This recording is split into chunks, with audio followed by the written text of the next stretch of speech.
Bonne soirée en notre compagnie, mesdames, messieurs. C'est parti. Mise en jeu remportée par Labrec. Ça va à Sandstrom. C'est lui qui va tenter de franchir le centre. C'est intercepté par Brisebois à sa propre ligne bleue. Un relais. C'est accepté en territoire par Gauthier. Sur lui! Dès le départ, 11 secondes et le bataillon qui prend les devants. Mario, ça ressemble un peu au match de la semaine dernière où et sa moyenne d'efficacité à .889, c'est loin d'être ce qu'il nous avait habitué. À la Rivière. Et on va tenter une autre sortie du côté de l'Assurancia. Au centre, à 2 contre 2. La Rivière qui saisit le disque, travaille sur son revers. Le tir, l'arrêt de Boutillier. Il va remettre à Lecourt. Le tir frappé de ce dernier. L'arrêt, encore une fois. Habile patineur, Talbot Tassi. Relais bien exécuté pour Marcotte. Le tir de ce dernier. L'arrêt de Marcoux et relais. Et c'est volé par Ouellet. Le tir du bout de la jambière. L'arrêt de Boutillier.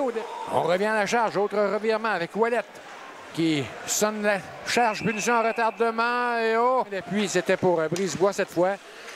Gauthier et l'arrêt avec le manche du bâton à Gauthier dans le cercle. Vous voyez, c'est Labrec qui a été touché, je pense, au visage. La rondelle qui a monté sur la lame de son bâton. L'épine a un peu sur son coéquipier. Gertin qui hérite du disque. S'amène seul devant le gardien. Gertin laisse pour Ouellet. Le tir de Gertin, l'arrêt de la part de Desgroseilliers. Un peu plus ou le menton. La deuxième est en cours. Qui va retarder la sortie des visiteurs. Talbot Tassi. Mais Marcotte, il y aura infraction et ça aura été un avantage numérique de courte durée. Obstruction. Relais pour Labrec. Il s'approche du filet. Le tir de Leduc. Marqué par Jérôme Leduc. À 4 contre 4. Et tout ça, ça a été amorcé par Thomas Vézina. Oui, belle passe à l'entrée du territoire à Labrec. Pour Leduc, il s'agit cette saison d'un... Denis laisse pour Poudrier. Poudrier, rattrapé par derrière. Il y aura infraction, oui.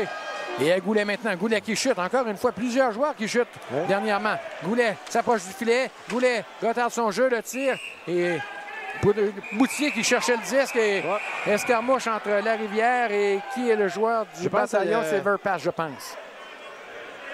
C'est fort possible. Oui. Le troisième est en cours.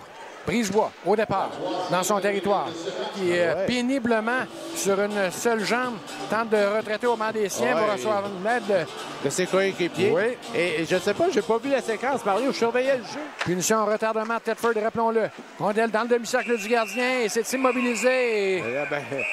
il fallait s'en attendre, Mario. Il fallait s'en attendre avec... à faire l'avantage numérique.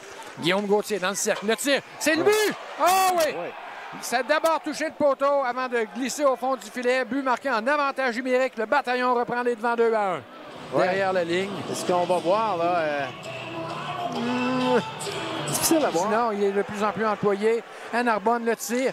Repousser la rondelle qui est encore libre. Et finalement, avec un amoncellement de joueurs, punition, non. J'ai vu l'officiel lever les mains, mais c'était pour indiquer qu'on laissait le jeu se poursuivre. À Vézina. Pierre a raison, plus de bâton et finalement, Boutier réussit néanmoins l'arrêt et a conservé le disque en sa possession. Ça ira vers Gauthier, mais il n'aura pas le temps de tirer et c'est ainsi que ça va compléter ce match avec une victoire, une première cette saison et dans l'histoire du bataillon sur la route. Une victoire de 2-1 face à l'Assurancia qui encaisse donc une 6e défaite consécutive.